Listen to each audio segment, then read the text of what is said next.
والصلاة والسلام على سيد المرسلين وعلى آله وصحبه أجمعين.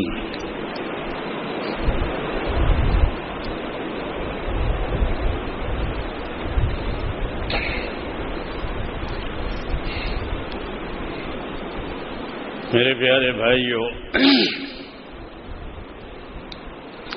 جب کوئی نبی زمین پر آتا تھا تو وہ اپنے کام کے ساتھ ساتھ لوگوں سے مدد بھی مانگتا تھا. من انصاری الی اللہ، من انصاری الی اللہ، کہ میرے کام میں میرا کون مددگار ہے. عیسیٰ علیہ السلام نے بھی یہ کہا، حضور صلی اللہ علیہ وسلم بھی کہتے تھے، من ینصرنی من یاوینی حتی ابلغ رسالت ربی ولہ الجنہ. یہ کہتے تھے کہ کون مجھے سہارا دے گا، کون میری مدد کرے گا، کون میرا ہاتھ بٹائے گا تاکہ میں اللہ کے بندوں تک اللہ کی بات پہنچاؤں اور اللہ اس کو جنت دے. اس کو نصرت، یہ نصرت کا مطالبہ ہے. ایک دعوت ہے، پھر جب دعوت چل پڑتی ہے تو اس کی نصرت کرنی ضروری ہوتی ہے. جیسے کھیتی میں جب بویائی ہو گئی تو پانی کھاد کی ضرورت پڑتی ہے، اس کے بغیر وہ آگے نہیں بڑھتی. کہ بویائی تو ہو گئی، اب پانی کھاد کی ضرورت ہے کہ اس کو پانی دینا پڑے گا، اس کو کھاد دینا پڑے گا، اس کی چوکیداری رکھوالی کرنی پڑے گی تاکہ یہ نتیجہ دے، نہیں تو یہ آئی گئی چیز ہو جائے گی. ایسے ہی اس کام میں بھی ہے، اس کام میں بھی ہے. یہ کام جو ہے دراصل نصرت ہے، کیونکہ ہم سب مسلمان ہیں. ہم کو مسلمان بنانے کی ضرورت نہیں ہے، اور نہ ہم کسی کو مسلمان بنانے کے چکر میں ہیں. کیوں کہ ہماری مسلمانی ہی ناقص ہے، دوسروں کو کیا مسلمان بنائیں گے؟ اپنا گھر ہی اجڑا ہوا ہے. اس لیے یہ ایک ہی کام ہو گیا کہ نصرت کرو. تو یہ عمل در حقیقت نصرت ہے، ورنہ محمد تو مسلمان ہے، اس کو اسلام کا اقرار اعتراف ہے. جی ہاں، تو پھر کیا رہا کہ جس چیز کا اقرار اعتراف ہے وہ اس کی مددگار بنے، وہ اس کی حفاظت کرنے والی بنے، وہ اس کی ترقی کے اسباب سوچے. جیسے ہر جائیداد والا اپنی جائیداد کی ترقی کی فکر کرتا ہے، اس کی حفاظت کی بھی فکر کرتا ہے، تو ایسے ہی اپنی چیز کی حفاظت کی بھی فکر کرے، اس کی ترقی کی بھی فکر کرے. اس لیے ہجرت تو ختم ہو گئی لیکن نصرت باقی ہے. ہجرت اس لیے ختم ہو گئی کہ مکہ مکرمہ میں اسلام آ گیا، وہاں اسلام نہیں تھا، اس لیے ہجرت کرنی پڑتی تھی، چھوڑنا پڑتا تھا اس کو. اب وہ بات ختم ہو گئی. لا ہجرت بعد الفتح، حدیث میں ہے، فتح مکہ کے بعد ہجرت کی ضرورت نہیں ہے، وہیں دین وہاں بھی آ گیا. تو اب کیا باقی رہا کہ اب نصرت باقی رہی ہے کہ ایک ایک مسلمان اپنے دین کا مددگار بنے. یا ایھا الذین آمنوا کونوا انصار اللہ، ہے ایمان والو تم سارے کے سارے اپنے دین کے مددگار بنو. تو یہ مددگار بننا ہر ایک کے ذمے ہے کہ ہر ایک اپنے دین کا مددگار بنے. ہاں، ہر ایک اپنے دین کا مددگار بنے. اور مددگار بننے میں یہ ہے کہ خود بھی دین سیکھے. یاد رکھو، خالی پھرنے سے دین نہیں پھیلے گا، یہ طے ہے. جیسے خالی چکی پھرے تو پیٹ بھرے گا، یہ آپ کے یہاں بھر جاتا ہے. یہ خالی چکی پھیلاؤ پیٹ بھر جائے گا، یہ نہیں بھرے گا. پھرنا تو یکسوئی کے لیے تھا کہ اپنے گھر سے، اپنے دکان سے، اپنے کاروبار سے، اپنے ماحول سے نکل کر ایک کام میں لگو تاکہ تمہارے اندر اس کی یکسوئی پیدا ہو جائے. ورنہ پھرنے سے کوئی علم تو ملتا نہیں ہے. ملتا ہے؟ اگر فضیلت کی کتابیں میں لکھی ہوئی ہوتی تو کچھ بھی نہیں ملتا. تو فضائل کی کتابیں اسی وقت لکھوائی گئی جس وقت یہ جماعت بنی، تبلیغ جماعت بنی، وہ فضائل لکھوائے. جی ہاں، ورنہ ان کے پاس کوئی مواد نہیں تھا علم کا کہ ان کو عمومی طریقے سے کوئی چیز سمجھائی جائے. ہاں، کیونکہ عام لوگ اتنا اونچا ذہن ان کا نہیں ہے کہ وہ علمی باتیں سمجھیں. جی ہاں، ورنہ علماء کے پاس فرصت ہے کہ ان کو علمی باتیں سمجھائیں. جی ہاں، اس لیے یہ راستہ نکالا گیا کہ امت کو اپنے کاروبار میں سے نکال کر فضائل پر لاؤ. جی ہاں، فضائل کس چیز کے؟ کہ اسلام کے 5 ارکان کے. کیوں کہ ہمیں مسلمانوں میں کام کرنا ہے. ہاں، تو فضائل کی کتاب کھولو گے نا تو پہلی ملے گی کیا کہ بنی الاسلام علی 5. یہ پہلا ہے. اب نہ یاد ہو تو آپ کھول کے دیکھ لینا. ہاں، سمجھے نہیں کہ اسلام کی بنیاد 5 چیزوں پر ہے کہ وہ 5 چیزیں مسلمانوں کی ہے اور مسلمانوں میں زندہ کرنی ہے. جی ہاں، وہ مسلمانوں کی ہے. کلمہ، نماز، روزہ، زکوٰۃ اور حج، یہ اسلام ہے کہ یہ مسلمانوں میں زندہ ہو جائے کہ ایک مسلمان اس کا یقین کرے کہ یہ میرے خدا کی طرف سے ہے، نماز خدا کی طرف سے، زکوٰۃ خدا کی طرف سے، یہ میرے خدا کی طرف سے ہے اور مجھے اس کا پابند ہونا ضروری ہے. اس لیے 5 ارکان کی دعوت ہے اور آگے کچھ نہیں ہے. ایک مسلمان کی زندگی میں اپنی طاقت کے مطابق یہ 5 ارکان عمل میں آوے.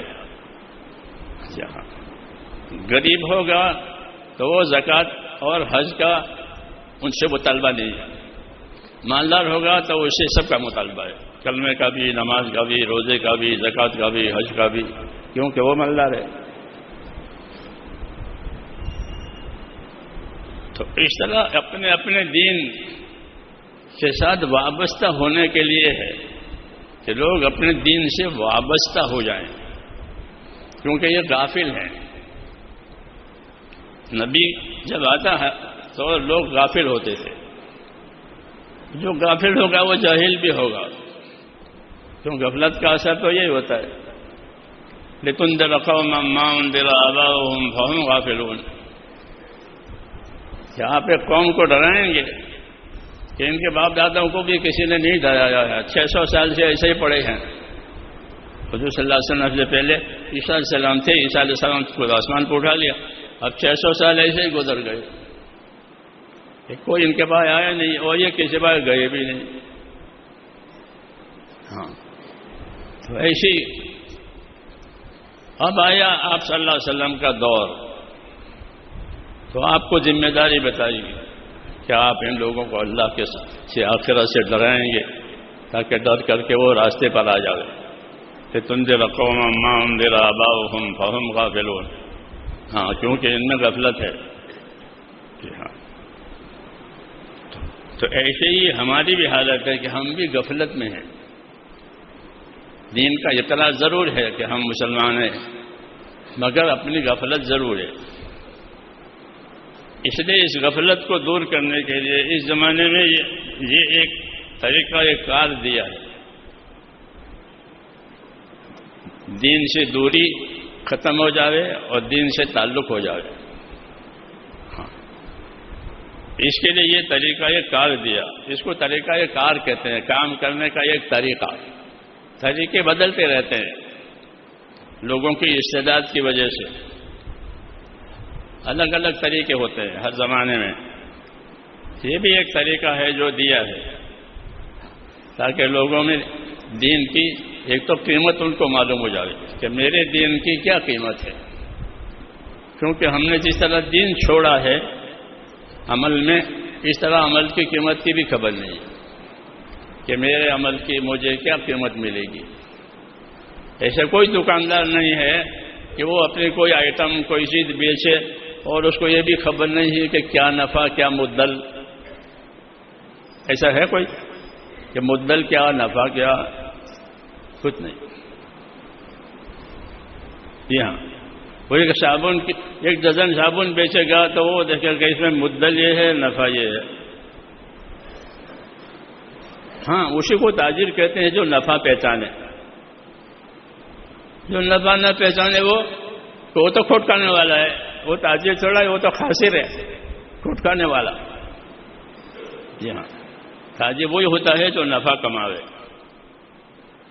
حضور صلی اللہ علیہ وسلم نے فرمایا کہ ہر انسان تاجر ہے. ہاں، ہر انسان جن اللہ نے اس کو پیدا کیا ہے وہ تاجر ہے. وہ اپنا سودا بیچنے والا ہے. ٹھیک ہے. کل الناس یغدو فبائع نفسہ موبقھا وموتقھا، کہ ہر آدمی سوداگر ہے، ہر آدمی تاجر ہے. ٹھیک ہے. تو کیا بیچے گا، کیا کمائے گا؟ جب ہر آدمی سوداگر ہے تو کہا یہ اپنی صلاحیت بیچے گا. یہ اپنی صلاحیت، جس طرح تاجر اپنا مال لگاتا ہے اپنے کاروبار پر، اس طرح یہ اپنی زندگی میں اپنی صلاحیت لگائے گا. یہ ہے تاجر. اس صلاحیت لگانے پر بعض لوگ کھوٹ کھائیں گے، بعض لوگ نفع کمائیں گے. اس طرح لوگ کاروبار میں مال لگاتے ہیں، بعض کھوٹ بھی کھاتے ہیں، بعض نفع بھی اٹھاتے ہیں. یہ کوئی انہونی بات نہیں ہے، ہونے والی بات ہے. تو ایسے ہر انسان تاجر ہے. اب یا تو وہ کھوٹ کھائے گا یا نفع کمائے گا. ہاں، وہ سمجھے نہ سمجھے، مانے نہ مانے، لیکن ہے بات ہی کہ کل الناس یغدو فبائع نفسہ موبقھا وموتقھا، کہ ہر انسان تاجر ہے اور وہ اپنی صلاحیت سے کاروبار کرے گا دنیا میں، اپنی صلاحیتوں کو لگائے گا. پھر کچھ تو کھوٹ میں اتر جائیں گے اور کچھ نفع لے کر چلے جائیں گے. دکان والا نفع کما کر پھر دکان بند کر کے اپنی مایا لے کر گھر جاتا ہے. جی ہاں، تو ایسے یہ بھی اس لیے یہ دکھانا ہے کہ اپنی صلاحیت کس پر لگا رہا ہے. یہ ہے کھوٹ پر لگا رہا ہے یا نفع پر لگا رہا ہے. پھر نفع وقتی ہے یا دائمی ہے، کھوٹ وقتی ہے یا دائمی ہے. جی ہاں، یہ بھی دکھایا جائے گا. اس لیے یہ دعوت جو دین کی دعوت ہے وہ اسی لیے ہے کہ کوئی کھوٹ میں نہ اترے. ہاں، کوئی کھوٹ میں نہ اترے، بلکہ ہر آدمی اپنی صلاحیت سے اپنا نفع کما لے. ہاں، اس کے لیے اس کو ایک مدت بھی دیں گے، ایک مدت بھی دیں گے کام کرنے کے لیے، کیونکہ کام کے لیے مدت چاہیے. تو اس کو ایک مدت بھی دیں گے اور طریقہ کار بھی دیں گے. طریقہ کار بھی دیں گے، نفع بھی بتائیں گے، نقصان بھی بتائیں گے،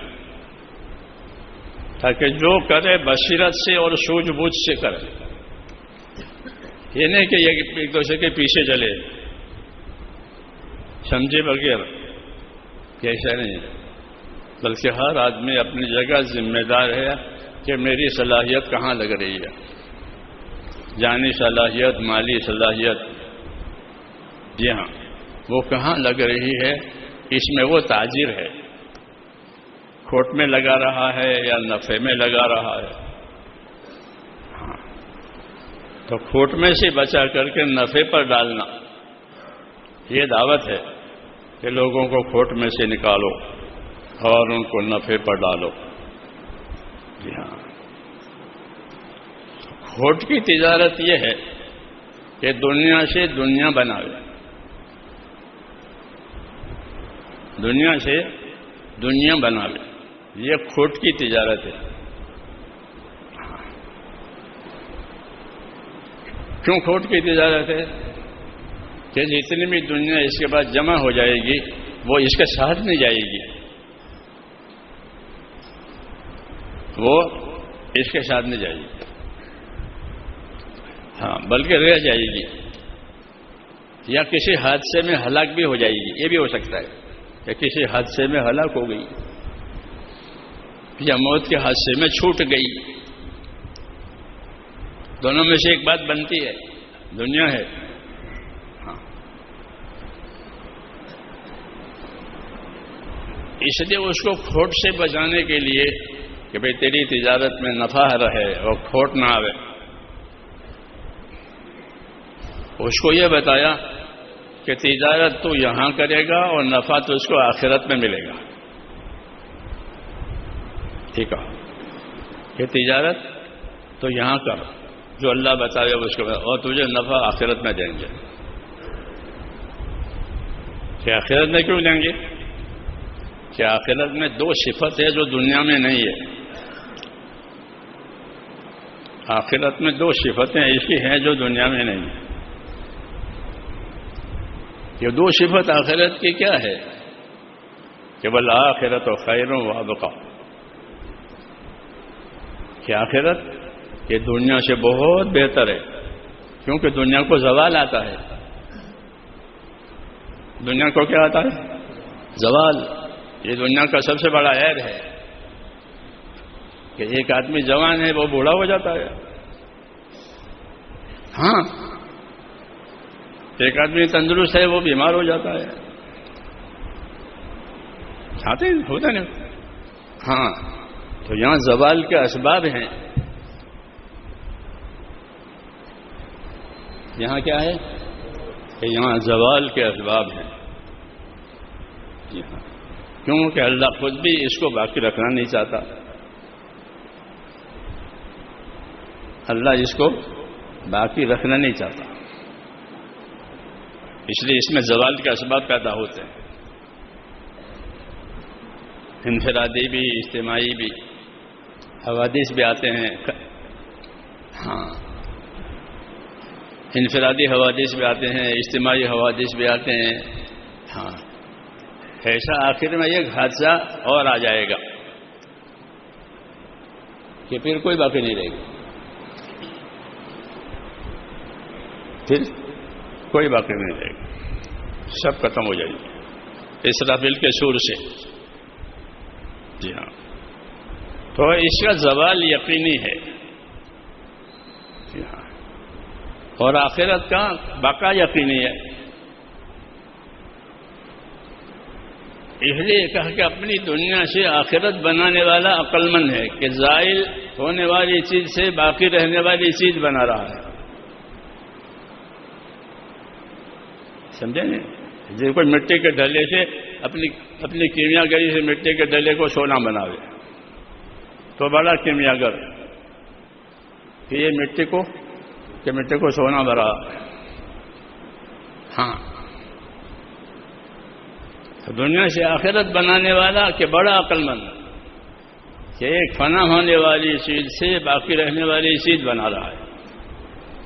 الکیس من دان نفسہ وعمل لما بعد الموت، کہ باہوش آدمی وہ ہے کہ جو اپنی ذات پر قابو کرے اور موت کے بعد کام آنے والا عمل آج کرے تاکہ اس کی آخرت بن جائے، اس کی آخرت ہاں بن جائے، کیونکہ یہاں کے عمل سے آخرت بنے گی، جیسے بونے کی وجہ سے اور انا جائے گا، زمین میں تو دانہ ڈال دیا، جی ہاں، لیکن وہ ڈالا ہوا اناج وہ دوسرا اناج لائے گا، ڈالی ہوئی گوٹلی دوسرا پیڑ اور درخت کھڑی کرے گی، جی ہاں، ایسے ہی کہ جو چیز لگائی ہے کہ وہ اس کی آخرت بنا دے گی، اور آخرت کو زوال نہیں ہے۔ اس لیے ہماری دعوت ہے، یعنی نبیوں کی دعوت ہے لوگوں کو کہ اپنی دنیا سے آخرت بناؤ، دنیا سے دنیا نے بنانے والا نادان ہے، ہاں حضرت شیخ نے لکھا ہے نا کہ کوئی ویٹنگ روم میں ساری وہ کرے، آئینے لگاوے اور یہ لگاوے اور ویٹنگ روم میں بیٹھا ہوا ہے، تو کب تک یہ آئینے جب تک گاڑی آوے وہاں تک، پھر سب چھوڑ چھاڑ کے گاڑی میں بیٹھ جائے گا. تو ویٹنگ روم کو سجانے سے کیا فائدہ ہوا؟ کہ کوئی فائدہ نہیں. تو ایسے ہی ہے کہ اس کا ویٹنگ روم ہے، اس کو ایک اجل مسمى، ایک مدت مقررہ دی ہے، ایک مدت مقررہ انفرادی ہے، ایک مدت مقررہ اجتماعی ہے. سمجھ میں نہیں آئی؟ ایک مدت مقررہ انفرادی، وہ ہر آدمی کی موت، یہ مدت ہے اس کی، اور ایک اجتماعی موت یعنی قیامت، ایک دم ایک ساتھ سب مر جائیں گے. وَأَجَلٌ مُّسَمًّى وَأَجَلٌ مُّسَمًّى عِندَهُ، ایک مدت مقررہ تمہارے سامنے ہے، ہر ایک کی موتیں ہیں. وَأَجَلٌ مُّسَمًّى عِندَهُ، ایک اجل مسمى اللہ کے پاس ہے، جس کی تاریخ کسی کو نہیں بتائی کہ قیامت کب آئے گی. تو ایک مدت مقررہ ہے دنیا کی، وہ اس لیے کہ لوگ دنیا سے آخرت بنائیں. کیا بنائیں؟ کہ اپنی دنیا سے آخرت بناؤ. یہ دعوت دی ہے، وَابْتَغِ فِيمَا آتَاكَ اللَّهُ الدَّارَ الْآخِرَةَ، تجھ کو اللہ نے جو دیا ہے اس سے اپنی آخرت بنا لے. یہی ہر نبی کی دعوت ہوتی ہے کہ لوگ اپنی دنیا سے آخرت بنا لیں. کہ دنیا سے آخرت کیسے بنائیں گے؟ کہ دنیا سے آخرت بنانے کے لیے اللہ تعالیٰ نے دو چیزیں دی ہیں، ایک ایمان دیا، ایک علم دیا. ایک ایمان دیا کہ ایمان جس کا نہیں ہے اس کی آخرت نہیں ہے. جی ہاں، اولئک الذین لیس لہم فی الآخرۃ الا النار، کہ ان کے لیے آخرت میں سوائے آگ کے کچھ نہیں ہے. جی ہاں، ایمان نہ ہونے کی وجہ سے. اس لیے پہلی شرط ایمان ہو، اللہ سے تعلق ہو، اللہ کی تمام باتوں کو سچی جانے، سچی مانے. عقیدہ کہتے ہیں اس کو. ہاں، یہ نجات کے لیے ضروری ہے. نجات کے لیے عقیدے کا صحیح ہونا ضروری ہے. دوسری چیز کہ عملی زندگی بنانی ہے، کہ وہ عمل کریں جس سے اللہ راضی ہو، وہ عمل چھوڑے جس سے اللہ ناراض ہو، تاکہ عملی زندگی میں دین آئے. جی ہاں، اس کے لیے بھی اللہ نے علم اتارا، یہ کرنا ہے، یہ نہیں کرنا ہے، یہ کرنا فرض ہے، یہ کرنا واجب ہے، یہ کرنا سنت ہے، یہ کرنا حرام ہے، یہ مکروہ تحریمی ہے. تو اس کے لیے علم اتارا ہے تاکہ کرنے کی کرے، نہ کرنے کی نہ کرے. اس لیے ایمان اور علم دو اصل ہے ہمارے ہاں. اسی کی تبلیغ ہے کہ ایمان کی تبلیغ کرو کہ لوگوں میں اللہ پر یقین آوے، اللہ سے تعلق پیدا ہو جاوے، اللہ کے وعدوں کا یقین آوے، اللہ کے وعیدوں کا خوف آوے، اور پھر اللہ کے نبی نے جو عمل کرنے کے لیے اس کا اتباع آوے. یہ تبلیغ ہوئی، اسی کی تبلیغ ہے، اسی کی تبلیغ ہے. ہاں، کہ اپنے نبی کا اتباع کریں اور اپنے نبی کے اتباع میں اللہ کے وعدوں کا دھیان کریں کہ اللہ یہ دیں گے، یہ دیں گے، اور نہیں کریں گے تو یہ سزا ملے گی، یہ سزا ملے گی. اس دھیان کے ساتھ عمل کریں. یہ ہماری تبلیغ میں ہے، تاکہ اس کے ذریعے سے ہر آدمی کی زندگی دینی بنے. یاد رکھو، جتنی اجتماعی محنتیں ہیں وہ انفرادیت کو سنوارنے کے لیے ہے، انفرادیت کو بھولنے کے لیے نہیں ہے. ہمارا مسئلہ ہی بگڑ گیا کہ ہم تو اجتماعی رہتا ہے، بہت مسجد اور جماعتیں ہو گئی. انفرادی زندگی میں کتنی سنتیں آئی یہ کسی کو خبر نہیں ہے. ہاں، حالانکہ جتنی اجتماعی محنتیں ہوتی ہے وہ انفرادیت کو بنانے کے لیے ہوتی ہے. ایک دواخانہ 100 مریضوں کا علاج کرتا ہے، مثال کے طور پر 100 پلنگ ہے. کیا مقصد ہے کہ ایک ایک پلنگ والا تندرست ہو جائے. یہی ہے نا. ہاں 1000 طلباء کو پڑھائیں گے تاکہ ایک ایک طالب علم لائق فائق ہو کر نکلے. تو جتنی اجتماعیتیں ہیں وہ انفراد کو آباد کرنے کے لیے ہے. ہم یہاں اس کو بھول گئے. ہمارے یہاں جماعتیں نکل گئی تو بہت اچھا ہوا. انفرادیت میں کتنا دین آیا. یہ کھوٹ باقی ہے. ہاں وہ یہ بڑی کھوٹ ہے. یہ بڑی کھوٹ ہے. ہاں کہ اجتماعیت میں تو دین آئے سب حاجی ہو گئے اور حج اس کا صحیح ہوا. یہ تو دنیا میں حساب نہیں لے گا, اللہ کو تو وہاں لے گا, کیونکہ یہ دارالحساب نہیں ہے, یہ دارالعمل ہے. اس لیے یہاں عمل کا موقع دیں گے. باقی کتنا صحیح ہے کتنا غلط ہے, اس میں کتنا علم و ذکر ہے وہ تو وہاں پتہ چلے گا کہ نماز میں کتنا علم و ذکر ہے. جی ہاں, عبادت میں کتنا علم و ذکر ہے, کیونکہ عبادت تو علم و ذکر کے بغیر ہوتی نہیں. ہوتی ہے. علم نہیں ہوگا تو جہالت ہوگی, ذکر نہیں ہوگا تو غفلت ہوگی. تو جہالت غفلت سے کون سی عبادت ہوئی ہے یہ بتاؤ. ہوتی کوئی بات جہالت کے ساتھ غفلت کے ساتھ. تو اصل دعوت علم و ذکر کو زندگیوں میں لانے کے لیے ہے. اس کو تو بیچاری کو سائڈ پر کر دیا جائے.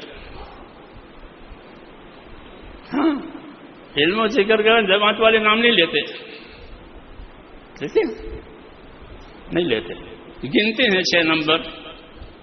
ہاں وہ تو چھوٹے بچے لیتے 1 2 3 4 گھڑیا. وہ نہیں کہ نہیں یہ چیز زندگیوں میں آوے. حضرت فرماتے تھے کہ دوا بدن میں جاوے تو فائدہ دے گی, کہ دین زندگی میں آوے تو نفع دے گا.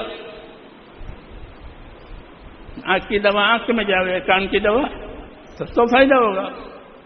باقی آنکھ کی دوا رکھی ہے کان کی دوا رکھی ہے تو کیا ہوگا کہ نہیں آنکھ کی دوا آنکھ میں جانی چاہیے, کان کی دوا کان میں جانی چاہیے. تو کان کا نفع آنکھ کا نفع, یہی مطلب ہے علم و ذکر کا. ہر چیز کی دوا ہو جائے کہ علم و ذکر پہلے دوا بنے گی پھر غذا بنے گی. پھر کیا بنے گی؟ پھر غذا بنے گی. کہ پھر علم و ذکر کے بغیر کام نہیں چلے گا, جیسے غذا کے بغیر کام نہیں چلتا. ہاں اس لیے ہماری دعوت میں جو کمی ہے وہ علم و ذکر کی کمی ہے. اس لیے اس کے اثرات پیدا نہیں ہو رہے ہیں. ورنہ دعوت کے کام کا یہ اثر ہے کہ اس سے حالات بدل جاتے ہیں. کہ حضور صلی اللہ علیہ وسلم کے مدینے میں جانے کے بعد مدینے کے حالات بدل گئے. حالانکہ اپنے حالات بدلنے کے لیے وہاں ہجرت نہیں کی تھی, سمجھے نا, لیکن وہ تو کام کا اثر ہے کہ سورج نکلا تو روشنی ہوگی, قاعدے کی بات ہے. ہاں تو مدینے کے حالات اچھی نہیں تھے. مدینے کے لوگ یثرب کہتے تھے. یثرب اچھا نام نہیں ہے, اس لیے مدینے کو اب یثرب کہنا منع ہے. مدینہ منورہ کہنا کیوں؟ تو اس کے حالات اچھے نہیں تھے, اس لیے اس کو لوگ یثرب کہتے تھے. جو جاتا تھا وہ بیمار ہو جاتا تھا. پھر مدینے میں 2 بڑے بڑے قبیلے تھے, گروپ, وہ لڑتے ہی رہتے تھے. اس طرح بدامنی بھی تھی اور دوسری پریشانیاں بھی تھیں اور بیماری بھی تھی. پھر آپ کے جانے کے بعد حالات بدل گئے.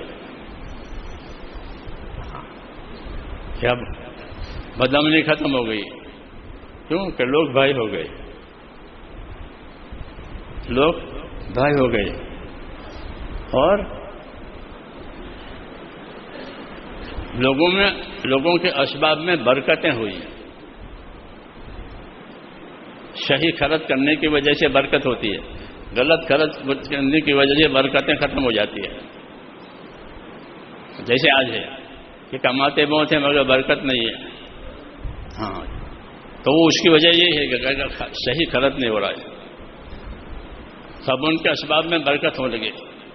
کتابوں میں لکھا ہے کہ حضور صلی اللہ علیہ وسلم نے مدینے والوں کو سخاوت کی دعوت دی، سخی بنو، تم جاہلیت میں بہت مال لٹاتے تھے، اب تم کو کیا ہوگا، سخی بنو، تو سخاوت کی دعوت دی۔ ہاں، کہ مال کو شاہی خرچ کرو، جی ہاں، تو کیونکہ حالات اچھے ہو گئے، تو اس کام کا اثر ہے کہ اس کام سے حالات بدل جاتے ہیں۔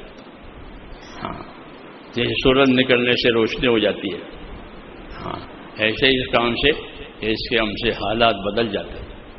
ہاں، تنگیاں دور ہو جاتی ہیں، دشمنیاں دور ہو جاتی ہیں، باطل مغلوب ہو جاتا ہے، باطل دب جاتا ہے، یہ اس کے اثرات میں سے۔ ہاں، لیکن کسی بھی چیز کا اثر اس وقت ہوگا جب وہ پوری ہو، وہ ادھوری ہو تو پھر اس کے اثرات بھی ادھورے ہوں گے، کیونکہ وہ چیز ہی ادھوری ہے۔ جی ہاں، دوا ادھوری ہے تو اثر بھی ادھوری ہے۔ ہاں، تو ایسے ہماری تبلیغ ادھوری ہے صحیح، میں نہیں کہتا کہ غلط ہے، صحیح ہے مگر ناتمام ہے۔ جی ہاں، اور یہ ناتمامی علم و ذکر کی ناتمامی ہے جو ہم بھگت رہے ہیں، کیونکہ علم و ذکر کا اثر انفرادیت میں ظاہر ہوتا ہے۔ لوگ کتنے پڑھے لکھے ہیں وہ تو انفرادیت ہی بتائی ہوئی نا، کہ فلاں علاقے کے لوگ پڑھے لکھے ہیں تو باتیں تو ہی ہو گئی، لیکن جب دیکھو گے تو ہر آدمی پڑھا لکھا نکلتا ہے۔ ہاں، ہر آدمی پڑھے لکھے ہیں، تو یہ انفرادیت میں دیکھا جاتا ہے کہ لوگوں نے اس دعوت کا کتنا اثر لیا۔ وہ اثر علم و ذکر کا اثر ہے، دو اثر لیتے ہیں، ایک علم و ذکر کا اثر اور ایک اچھے اخلاق کا اثر۔ اس دعوت کے ذریعے سے لوگوں کے اخلاق اچھے ہو جاتے ہیں، اچھے ماحول میں رہنے کی وجہ سے، پہلے ایسے ہی تھے اب ٹھیک ہو گئے، تو ایک تو یہ اثر ہوتا ہے۔ دوسرا اثر یہ ہونا چاہیے کہ اس دعوت کی وجہ سے علم و ذکر بڑھ جاوے۔ کیا بڑھ جاوے؟ علم و ذکر بڑھے۔ ہاں، آپ پوچھو گے کہ علم و ذکر بڑھانے کے لیے مدرسے میں چلے جائیں۔ ہاں، پچھلی مرتبہ میں نے ایک بات کہی تھی، لوگوں نے کہا کہ مدرسے میں چلے جائیں، تو مدرسے میں جانا تو ممکن نہیں ہے۔ ممکن ہے آپ لوگوں کا مدرسے میں جانا ممکن ہے؟ تو جو چیز ممکن نہ ہو اسے کیسے دعوت دی جائے گی؟ کہ ایسا نہیں ہے، بلکہ اس کا امکان یہ ہے کہ جو جس حال میں ہو اس حال کا دین اس کے پاس ہو۔ یہ جیسے لباس ہے کہ جو جس حال میں ہوتا ہے اس حال کا لباس اس کے، ایک نمازی ہے تو وہ اپنا نمازی لباس لائے گا، ایک آدمی کسی دوسری ڈیوٹی پر ہے تو اپنی ڈیوٹی کا لباس لے کر جائے، ایک فوجی ہے تو وہ فوج کا لباس لے کر جائے گا، ظاہر ہے۔ تو لباس اور دین ایک مثال ہے، ہاں، کہ جو جس حال میں ہو اس حال کا لباس اس کے پاس ہوتا ہے، تو وہ اتار دیتا ہے، ڈیوٹی پر جا رہا ہوں۔ ویسے دیکھو تو مولانا نظر آنے گے مسجد میں، اور ہاں جی ہاں، اور جب ڈیوٹی پر جاؤ گے تو افسر ہو جائے، کیوں کہ ڈیوٹی پہ جا رہا ہوں، ڈیوٹی ہو گئی۔ ہر حال کا لباس ہوتا ہے کام کے لیے، ایسے ہمارے دین میں کہ ہر حال کا دین ہوتا ہے عمل کرنے کے لیے۔ دین اور لباس ایک ہی چیز ہے، سمجھے نا؟ ہاں، کہ ہر حال کا دین ہوتا ہے، ہر حال کا لباس ہوتا ہے، رات کا لباس، دن کا لباس، کام کا لباس، ملاقات کا لباس، شادی کا لباس، کہ بھائی شادی میں جا رہے ہیں ہوتا ہے نا کہ ہر حال کا لباس، تو ہمارے ہاں یہ کہ ہر حال کا دین ان کے پاس ہونا چاہیے۔ بس اتنا ہی ہے کہ جو جس حال میں ہو اس حال کا دین اپنے پاس رکھے۔ مشکل ہے یہ؟ مشکل ہے نہیں، مشکل اتنا ہی ہے کہ جو جس حال میں ہو اس حال کا دین اس کے پاس ہو۔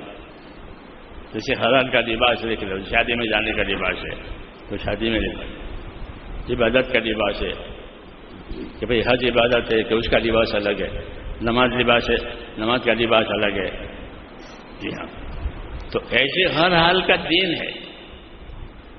تو وہ ہر حال کا دین اس کے پاس ہو، وہ علم و ذکر ہے، وہ نہیں ہے کہ تاجر کے پاس تجارت کا دین ہو، زمیندار کے پاس زمینداری کا دین ہو، مزدور کے پاس مزدوری کا دین ہو، عہدے والے کے پاس عہدے داری کا دین ہو. تو یہی آپ کی تبلیغ اور دعوت کا مقصد تھا. مولانا یوسف صاحب یہی سمجھاتے تھے کہ ہمارے ہاں ہر شعبے کے فضائل ہیں، ہر شعبے کے مسائل ہیں.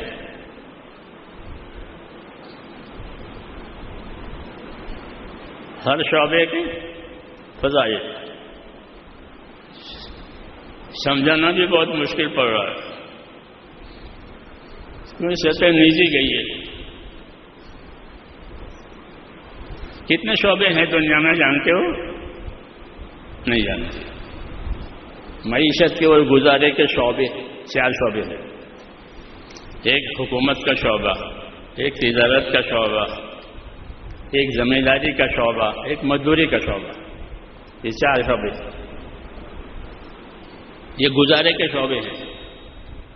جی ہاں، یہ پر زندگیاں گزر رہی ہیں.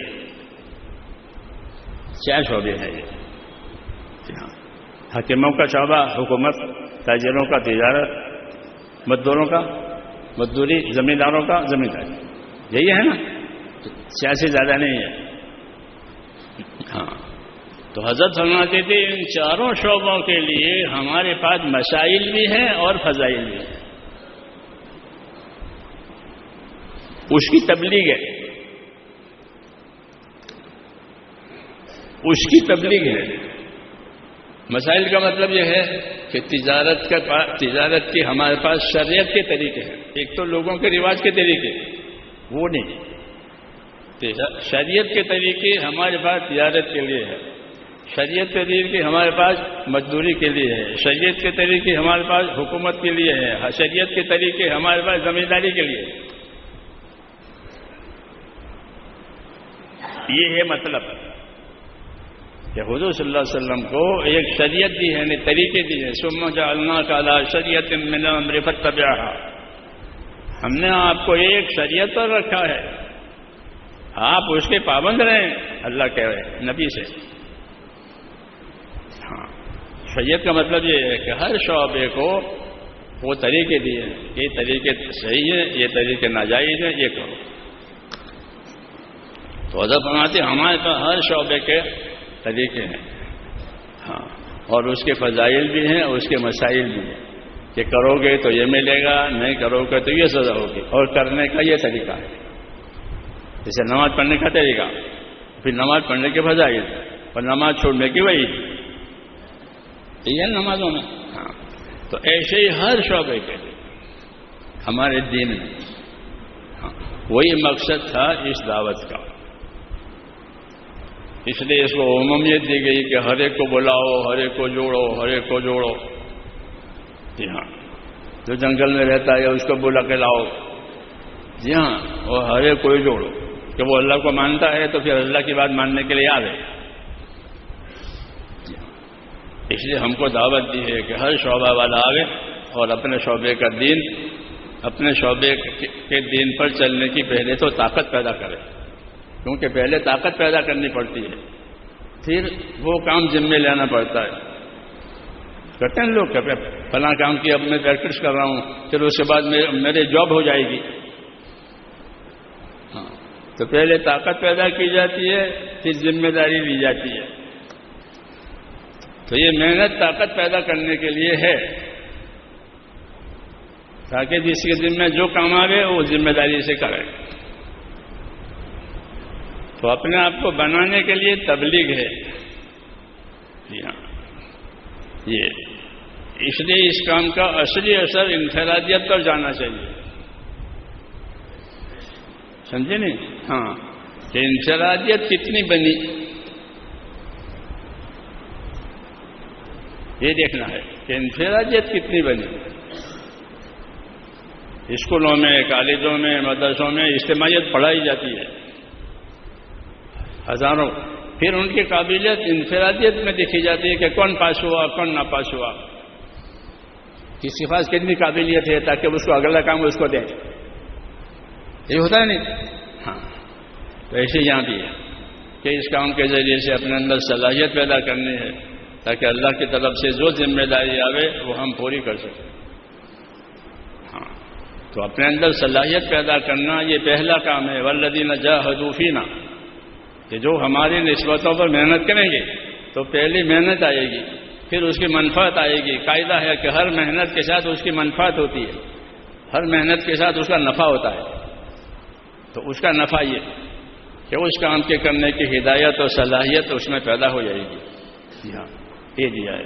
اس لیے کہا کہ نبوت کا کام ہے، نبیوں کا کام ہے کہ نبیوں کا کام یہی ہے کہ وہ انسانوں کو انسان بناتے ہیں، انسانوں کو انسان بناتے ہیں. انسان ہو کر اس کو کیا کرنا ہے؟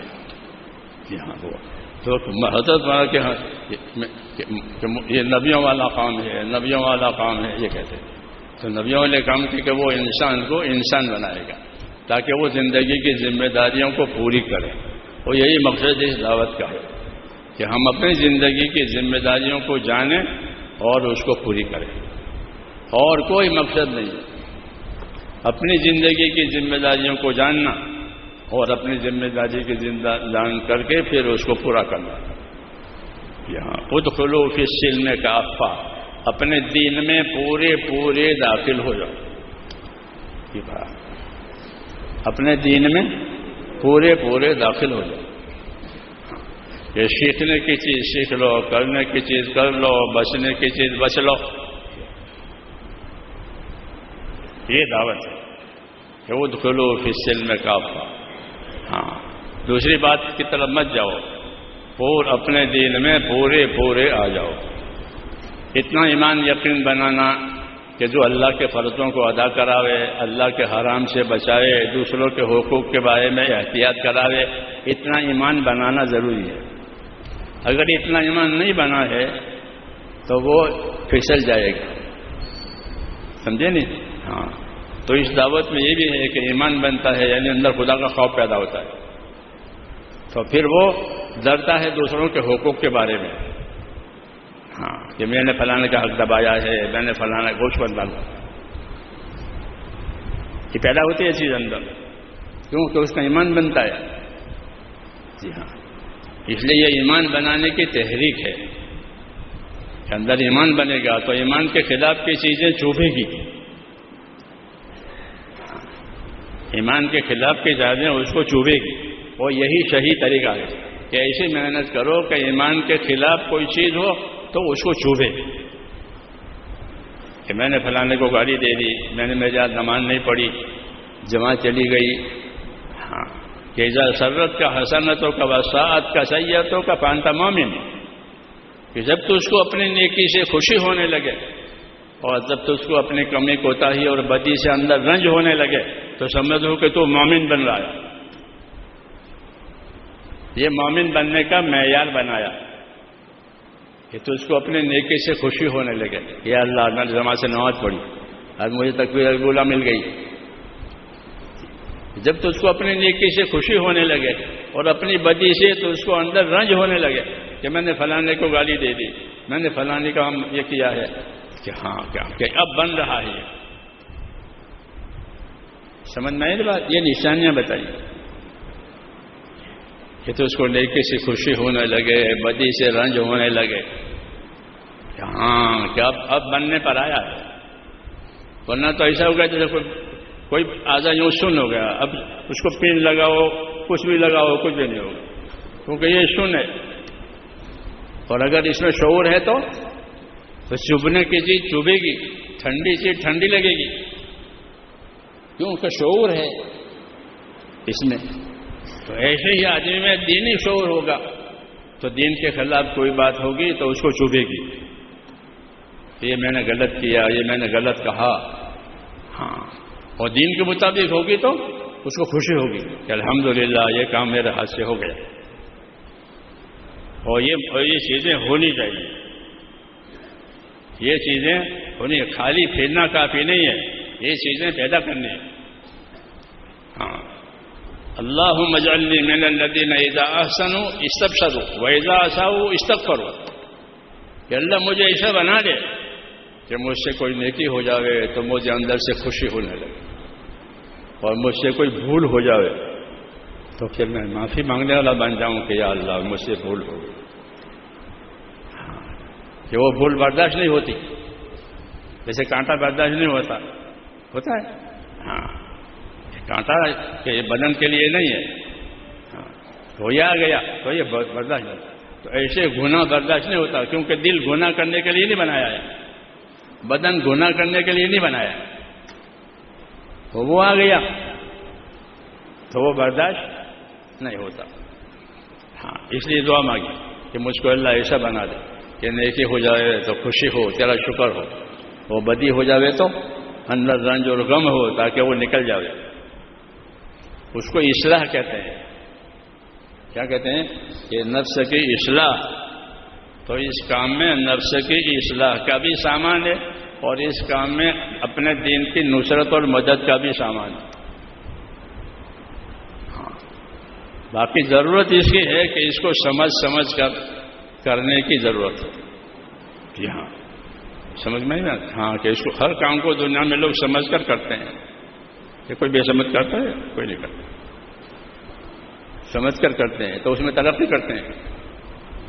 جی ہاں، سمجھ کرنے کی وجہ سے ترقی کرتے ہیں اور وہ کام بھی باقی رہتا ہے کیونکہ اس کے کرنے کے سمجھدار ہیں کرنے والے.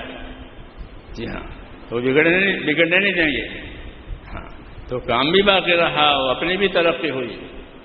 کیوں کہ وہ سمجھ کر رہے ہیں. یہ تبلیغ بھی کہ اس کو سمجھ کر کریں تو پھر ہماری بھی دینداری ترقی کرے گی اور ہماری وجہ سے دوسروں کو دینداری میں مدد ملے گی. تو مسلمان کے ذمے اپنے دین پر پابند رہنا بھی ہے اور اپنے دین کا مدد کرنا بھی ہے کہ خود بھی پابند ہو جاؤ اور اپنے دین کے مددگار بنو تاکہ دین تمہاری مدد کی وجہ سے جہاں جانا چاہیے وہاں جائے، جہاں پہنچنا چاہیے وہاں پہنچے.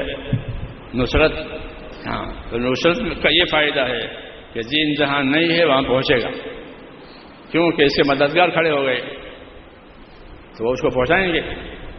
یہاں اس لیے حکم ہے تمام دنیا کے مسلمانوں کو، یا ایھا الذین آمنوا کونوا انصار اللہ، اے ایمان والو تم سارے کے سارے اللہ کے دین کے مددگار رہو.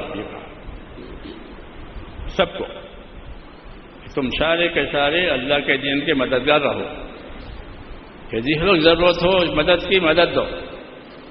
ہاں، اپنے دین کے مددگار رہو. تو مدد میں سب چیزیں آتی ہیں، سیکھنا، سکھانا، ہاں، دعوت دینا. جی ہاں، قربانی کرنا، سب چیزیں. تو یہ ہے دعوت. سمجھ میں آئی بات؟ اچھی طرح سمجھیں اور اچھی طرح سمجھائیں لوگوں کو. ہاں، اچھی طرح سمجھیں اس کے اونچ نیچ کو. ہاں، اور اچھی طرح سمجھائیں اور اللہ سے مانگے اس کی سمجھ کہ ہم کو اپنے دین کی سمجھ دے.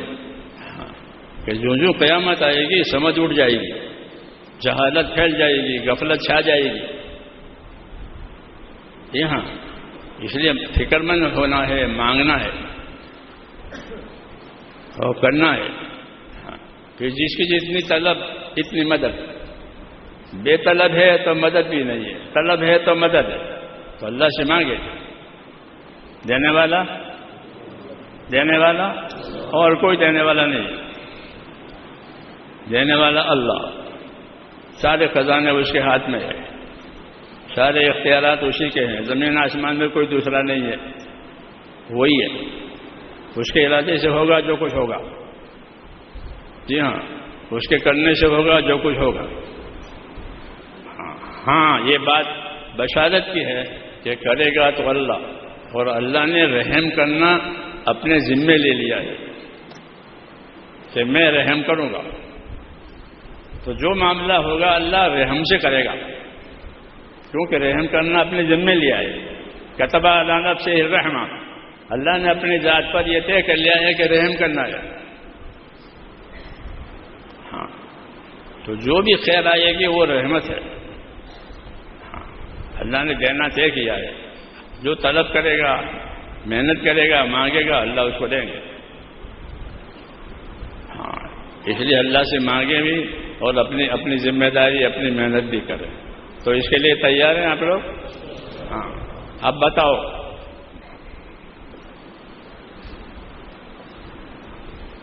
مطالبے بھی پورے کرو اور ذاتی زندگی کا دین بھی سنبھالو. مطالبے بھی یہ نہیں کہ فوجوں کی طرح فوجیں فقط مطالبہ پوری کرتی ہے. ان کی ذاتی زندگی صحیح نہیں ہوتی. فوجیوں کی وہ شراب پیتے ہیں، ہاں ذاتی زندگی صحیح نہیں ہوتی. ہاں فوج ہو تو ضرور لڑے گی دشمن سے. ہاں تو ہم فوجی نہیں ہیں، سمجھے نہیں؟ ہاں اپنے دین کی مدد کے لیے تو ایسے رہیں گے جیسے فوجی، اور اپنے دین کے لیے ایسے پابند رہیں گے جیسے کہ دوزخ گویا ہمارے لیے بنے. ایسا ڈر ہے کہ دوزخ میں کوئی نہیں جائے گا، میں جاؤں گا، اس لیے میں پناہ مانگتا ہوں. تو اللہ سے ڈریں، یہ حکم ہے کہ اللہ سے ڈرو. جب اللہ سے ڈریں گے تو اللہ سکھائیں گے. فاتقوا اللہ ویعلمکم اللہ. اللہ سے ڈرو، اللہ تمہیں سکھائے گا. یوں کہا. سمجھ میں آئی نا بات؟ اب بتاؤ. ٹھیک بھائی یہ تمام پورا مجمع طے کرے کہ جتنے تقاضے ابھی کہے گئے ہم سب مل کر اپنے مقام پر جا کر فکر کریں گے، کوشش کریں گے، اللہ سے دعا مانگیں گے. سب کا کام ہے یہ، صرف مسجد والوں کا کام نہیں ہے. ہم سب فکر مند کے ساتھ محنت کریں گے، اللہ تعالیٰ اس کا نتائج لائے گا. تو کرو گے؟ کون کون کرے گا؟ اللهم صل وسلم وبارك على سيدنا محمد النبي الأمي وعلى آله وصحبه أجمعين. اللهم زدنا نبينا محمدا صلى الله عليه وسلم بما هو أهله وزد الأنبياء كلهم خيرا وسلام على المرسلين والحمد لله رب العالمين. ربنا إننا آمنا فاغفر لنا ذنوبنا وقنا عذاب النار. اللهم إن قلوبنا ونواسينا وجوارحنا بيدك لم تملكنا منها شيئا، فإذا فعلت ذلك بنا فكن أنت ولينا واهدنا إلى سواء السبيل. اللهم كن أنت ولينا واهدنا إلى سواء السبيل. اللهم كن أنت ولينا واهدنا إلى سواء السبيل. اللهم آت نفوسنا تقواها وزكها أنت خير من زكاها، أنت وليها ومولاها. اللهم أرنا الحق حقا وارزقنا اتباعه وارنا الباطل باطلا وارزقنا اجتنابه. يا حي يا قيوم برحمتك نستغيث أصلح لنا شأننا كله ولا تكلنا إلى أنفسنا طرفة عين ولا تنز منا صالح ما آتيتنا. اللهم آتنا أفضل ما تؤتي عبادك الصالحين وآتنا أفضل ما تؤتي الناس من المال والأهل والولد غیر ضال ولا مضل. اے اللہ ہماری مغفرت فرما، اس پورے مجمع کی مغفرت فرما، پوری امت کی مغفرت فرما. موجبات مغفرت اور موجبات رحمت ہماری زندگیوں میں زندہ فرما. ہر خیر سے مالا مال فرما، ہر شر سے، ہر فتنے سے، ہر بلا سے ہماری اور پوری امت کی پوری حفاظت فرما.